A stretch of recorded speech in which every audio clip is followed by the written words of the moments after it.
This fish had never seen the ocean. It spent its whole life trapped in a small fish tank, but one day, a batfish arrived and changed everything. Every time the batfish tried to escape, it amazed the little fish. The little fish was deeply moved. It also wanted to see the ocean. So when it saw the batfish jump into the king crab's container, it followed. But the little fish was not as lucky. It was killed by the king crab's claws. Then its body was thrown back into the tank as food for the others. This time, though, the old flounder did something unexpected. It protected the little fish's body. While both sides stood in silence, the batfish was thrown back into the tank by the shop owner. When it saw the little fish's half-eaten body, the batfish went crazy. It believed the flounder was the killer and attacked it fiercely. But the flounder did not fight back. It just kept dodging. Sadly, that was when a customer arrived. They chose the fastest fish, the old flounder. After hiding in the tank for so long, the flounder still could not escape its fate. It lay on the chopping board, surrounded by the bodies of its kind. Some were braised, some steamed, some cooked in hot pot, and some turned into ground meat. Fear and despair filled its heart. Looking at the dead yellow fish, the flounder remembered the day it first arrived.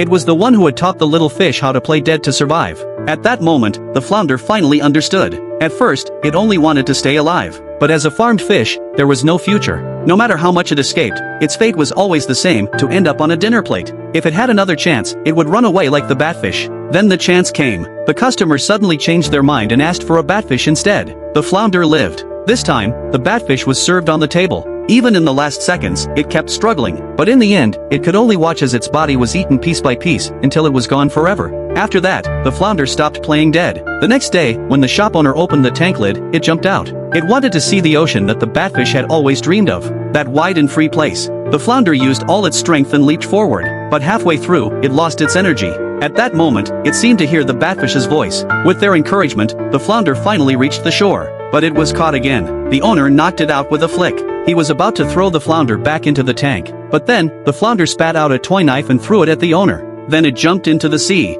The owner looked at the toy knife and gave a knowing smile. Then he returned to his shop. In the end, the old flounder got its wish and escaped into the sea.